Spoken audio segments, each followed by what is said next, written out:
Um, if you guys don't know, JJ Redick, and we had, I believe his name is Mad Dog, Chris Russo, Mad Dog. They were on First Take, just happened a couple of weeks ago, and JJ Redick's comments went viral after he was talking about Bob Cousy, saying Bob Cousy had 26 assists in one game, and pretty much saying Chris Paul is not a top 5 point guard of all time in the history of the game. And they went back and forth, and pretty much JJ Redick said, well, Bob Cousy is pretty much being guarded by plumbers and firemen. So Bob Cousy was on a radio show in Boston, and he replied back. I'm just going to read his comments as quick as possible, pretty much saying, well, people with less talent, he's referring to JJ Redick, people with less talent will always try to make a name for themselves by criticizing other people and hopefully getting some attention and perhaps increasing their credibility. He also went on to say, so when you respond to something like this, you play into their hands.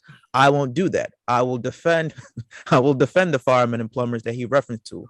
And I'll just give you a few of the names of these firemen that I play with against during these years. How about Bill Russell, who was really good? Not too bad of a player. Wilt Chamberlain, remember that guy? He wasn't too bad. I guess he must have fought fire as well too. But any event, Wilt Chamberlain, still the best in my judgment, small forward that ever played the game. A guy named Elgin Baylor, rest in peace, God rest his soul. A couple of point guards that weren't too shabby. My colleague who also had an award in his name, Oscar Robertson, who pound for pound the best player perhaps in the game. Jerry West wasn't too shabby. The guys on our team, Sam, KC, Jones, a guy named Hondo Havlik wasn't too bad. Just to name a few, George Mike and Bob Pettit, blah, blah. He's like, I could go on and on. We must have the best firemen and plumbers on the planet at the time. And I was very proud to play with all of them. So my question to you guys after hearing Bob Cousy's comments to JJ Redick, one, was he right or wrong for retaliating in this way? And two, why do players, it seems like of different generations, disrespect players of past generations? I think Bob Cousy was definitely not wrong in clapping back and saying something. I mean, you know, I'm kind of surprised and disappointed in JJ Redick. I thought he was a little more astute about basketball history than that ignorant comment showed. And maybe it's taking out comment. I didn't hear the original broadcast. I just see his words and that have been taken, you know, and printed over and over again since it's gone viral. But you know, you're talking about, and we talk about this all the time when everybody gets in these conversations about, oh, if you played this, you know, match this person up from the 60s with this player of today, this person would be a clear, you know, listen, the rules of it and the fundamentals of the game always stay the same, but skill sets have evolved to the point where, you know, big men are not just planted in the paint and they're not just slow and prodding, and you know, everybody is becomes a playmaker. Everybody can, you know, handle the ball big, you know, no matter what your size is. For the competition that Bob Cousy had in the early 60s and so forth, yes, and the other players that were there, Hall of Famers came out of that era, just like they're going to come out of this era, and they're all well deserved for what they did at that time. You know what I mean? To degrade and disrespect the people that Bob Cousy played against and played with is absurd, just because you weren't there or you're not knowledgeable enough to have seen the footage or done your homework before you turned your mic on. I just think it's disrespectful and it's uncalled for. And you know, bravo to Bob Cousy. You know, 96 talking, you know, clapping back. I appreciate that. I mean, it ain't no different than like what goes on in hip hop. You got these new, you know, these cats out now. I rock with them. You know, I'm a DJ. I play all the newest stuff, but you can't really put these cats in the same conversation as Big, Jay-Z, Nas. You know what I mean? Like, and they resent that. You know what I mean? They get sick of hearing about what came before them, and they want to be like, no, I'm the best in the game now. But it's like, you don't decide that, the market decides that. You know what I mean? And like, you can't come out and be a hot new rapper now or ball player now and just all of a sudden, oh, I'm the best. You know, or forget like, forget who preceded you. But they don't want to remember who preceded them because it sets the bar. You know what I mean? And when they're doing that, they're like, well, I got to keep hearing about Michael Jordan. I got to keep. I mean, how far down the rabbit hole you want to go? Like you can't talk about being the best. You got to actually be the best. You know what I mean? And that was Kobe understood that. You know what I mean? Like, and if the new cats want to take that crown, they got to do that work.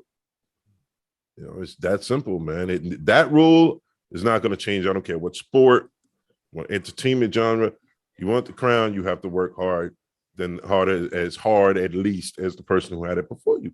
But give props to the people who were there before you anyway. Of course. Who achieved their greatness and got their flowers. Of course. Because they deserve it. They worked hard too. Of course. And plus, competing posthumously makes no sense anyway. Yes. You know what I mean? It's like Mike, you never heard Mike Tyson come out talking about he was good. I would have beat Muhammad Ali in his prime. Like, he would have never said something. There's no time machines, buddies. Yeah. You know what I mean? Like, so the whole thing is stupid. But like I said, you want to be the best ever to do something, the market decides that you don't anyway. You know? Hey. Well, just going back to what Kyle said about his comments, pretty much they were talking about where does Chris Paul rank in terms of, I believe it was all-time point guards, and then he had like Magic, Bob Cousy, and pretty much just saying Chris P doesn't think that Chris Paul is a top 5 point guard. So that's when JJ Redick was like, oh, well, name me the time where he had 26 assists in a game, and then JJ was like, oh, that's because he was being guarded by plumbers and firemen. I'm just paraphrasing. There's more to that, but that's paraphrase, the main summary of their back and forth confrontation on First Take. In my opinion, it's like a generational problem that will never be fixed. You talk about players who played in maybe the early 2000s, like a Shaq, T-Mac, those guys who are on television now. How many times do you see them commentating and saying, well, today's NBA is soft? Well, okay, but you're right, it's soft, but that's not the player's fault. That's the NBA's fault, management. They're the ones who put these rules in place because they wanted more fast-paced action. They're the ones who said, hey, you can't hand check anymore. That's an automatic foul. They're the ones who put in all these, flagrant 1, flagrant 2 reviews. Obviously, you don't want nobody to get hurt, but they're acting like the players are the one who put these rules in place to quote unquote make the league soft. But I'll tell you what, the league today is 10, 20 times way more skilled and talented than it was 20 years ago. Guys who played in the early 2000s, mid 90s and 80s and 70s and so on. That's for a fact.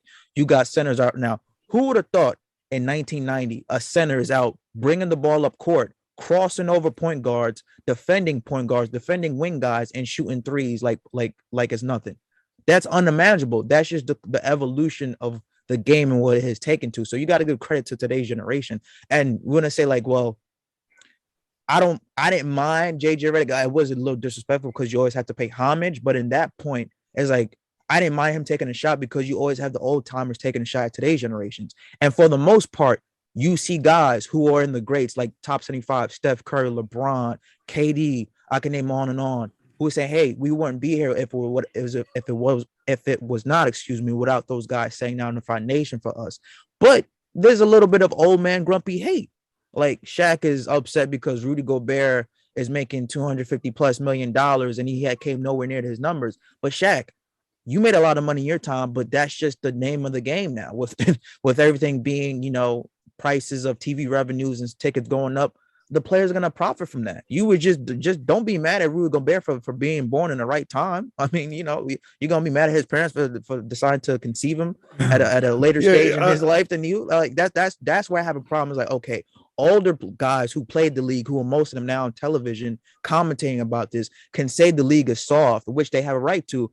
But it's like when a guy who's currently playing or recently playing, like JJ Redick in situation, says, well, okay, you could say the league is soft, but you couldn't even touch our players skills-wise in today's game. They're correct. So, yeah, but I don't agree with the way you're framing this, bro, because we're talking about best of all time. When he was saying CP3, best top 5 point guards, he was talking about of all time. So we can't exclude, you know what I mean? No, from the beginning to now. No. I'm not excluding. I'm talking about, well, if they're always taking a shot at the players who are playing in this generation, why can't the players take a shot back at them? Like you always see players who are now in media always criticizing the league is soft. The players are so soft. I don't like it. I don't watch it. There's this guy I work with. He's like, oh, I can't watch basketball now because it's too soft. I'm like, okay, then don't watch it. Every day I see him. Oh, I didn't watch the game last night. It's too soft. I'm like, dude, you tell me the same thing 20 times a day. If you don't like it, don't watch. And I'm like, you're making it seem like it's the player's fault because the league has gotten soft. You have an issue with the softness, go write a letter to the front office, go write a letter to Adam Silver, be like, yo, put these rules back in place, because the players, they just play. It's like, that ain't got nothing to do with us. So That's we're the not league. talking about best of all time. We're just talking about that whole old man grumpy. I feel like, yeah, league is all right, because that's how I responded was based on Redick saying, the argument about CP3 being one of the top 5 of all time. He's not, nor would he say he is. You know what I mean? Of all time point guards. No. Point guards. So you don't think Chris Paul's a top 5 point guard? He didn't say all time. Magic Johnson, guard. Bob Cousy. No, I can't. Yeah, I can't agree with that. Neither would CP3. I'm pretty sure. You know what I mean? Really? That's a lot of point guards, man. I just feel like some from today are better than CP3. You're confused because Steph Curry is better than CP3. I mean, I just feel like the maybe it was the semantics, the words that JJ used to basically kind of diminish the accomplishments of the players that Bob Cousy, played against and played with. That was so ridiculous. It's like, it's one thing to say, well, I don't think Bob Cousy is this or that compared to this person of today, but to say he played against or with plumbers and firemen is to completely overlook the rest of those players that Bob Cousy mentioned, and that's I think that's where they really went off the rails, if that's what he, because that's just ridiculous. Because he was angry about the same thing that Werls was just expressing. Because the old timers do say a lot of times that new generation is soft and the game is different. The game is different.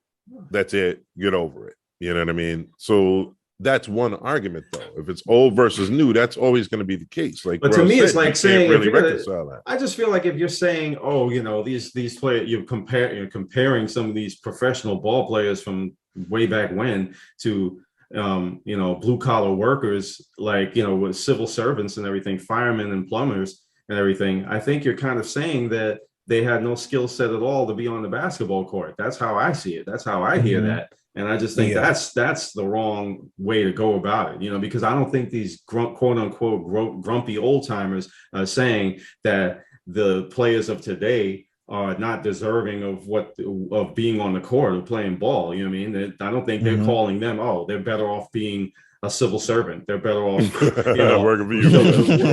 I mean, I don't think they're saying that. So, I mean, I just think that was like way off base to use that expression or whatever he wants to call it. I think it's off base to say of all time. I think that's kind of silly anyway. You know what I mean? Just on the face of it. Like, CP3, is he one of the top 5 point guards the last 20 years? Yeah. You know what I mean? But of all time, that's a long time. Yeah, that's a long time. That's where I take issue at it. I don't have an issue on that. The old school NBA was just different than it is now. And that's it. I don't really prefer one game over the other. But I mean, when you start talking about of all time, it's impossible to compare because everybody plays.